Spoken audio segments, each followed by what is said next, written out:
Assalamualaikum warahmatullahi wabarakatuh. Perkenalkan nama saya Nur Syafira Zahra dengan NIM R0112310003.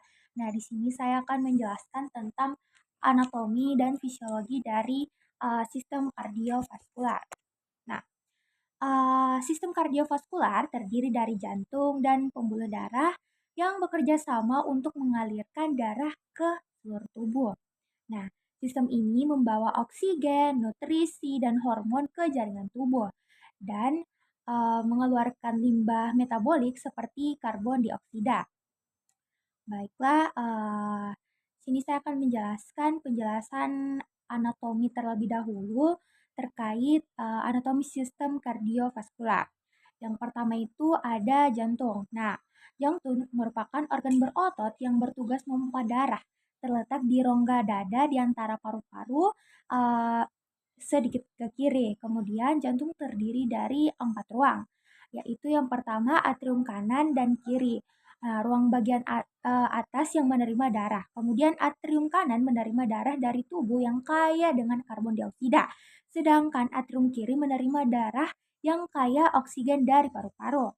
Kemudian selanjutnya ada ventrikel kanan dan kiri. Nah, ventrikel kanan dan kiri terletak di bawah yang memompa darah. Kemudian ventrikel kanan memompa darah ke paru-paru untuk oksigenasi dan ventrikel kiri memompa darah yang beroksigen ke seluruh tubuh.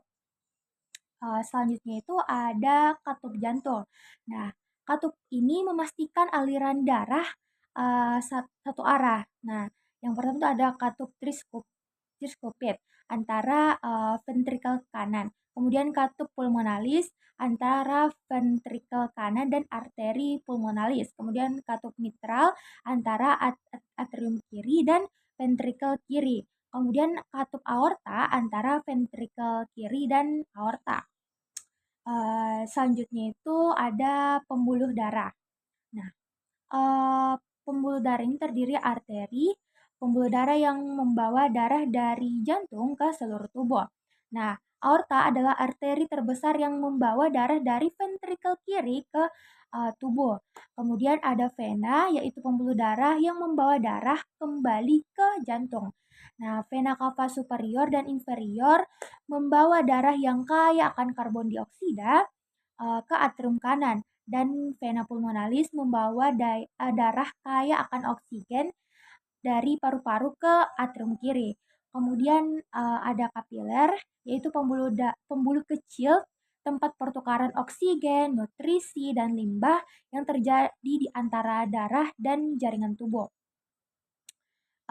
Kemudian selanjutnya saya akan menjelaskan tentang fisiologi dari kardiovaskular. Yang pertama itu adalah siklus jantung.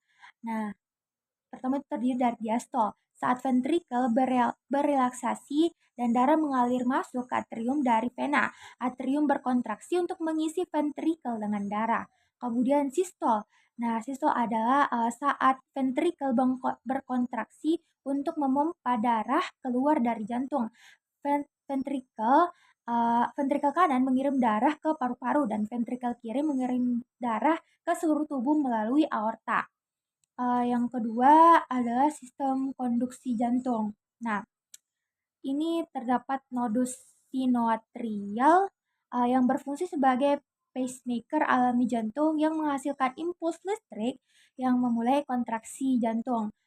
Kemudian ada nodus atrioventrikular atau AV. Nah, yaitu memperlambat impuls agar ventrikel memiliki waktu untuk terisi darah sebelum berkontraksi. Kemudian berkasis dan serat Purkinje mengantarkan impuls ke ventrikel yang menyebabkan kontraksi serempak. Nah, kemudian sirkulasi pulmonal dan sistemik. Nah, sirkulasi pulmonal yaitu darah dari ventrikel kanan dipompa ke paru-paru untuk mendapatkan oksigen dan mengeluarkan karbon dioksida. Kemudian sirkulasi sistemik yaitu darah dari ventrikel kiri dipompa ke seluruh tubuh untuk mendistribusikan oksigen dan nutrisi. Kemudian yang keempat adalah pengaturan irama dan tekanan darah. Nah, pertama saya akan menjelaskan sistem saraf otonom, yaitu mengatur denyut jantung sesuai dengan kebutuhan tubuh melalui saraf simpatik, yaitu meningkatkan, dan parasimpatik, yaitu menurunkan. Kemudian tekanan darah yang dikendalikan oleh kontraksi jantung dan resistensi pembuluh darah. Kemudian tekanan sistolik atau saat ventrikel berkontraksi, dan diastolik saat ventrikel relaksasi untuk mengukur tekanan darah. Nah, jadi secara keseluruhan sistem kardiovaskular memastikan suplai oksigen maupun nutrisi yang konstan ke jaringan tubuh, serta mengeluarkan limbah metabolik, kemudian menjaga keseimbangan dan fungsi optimal dari tubuh kita. Mungkin itu saja yang bisa saya jelaskan. Terima kasih. Wassalamualaikum warahmatullahi wabarakatuh.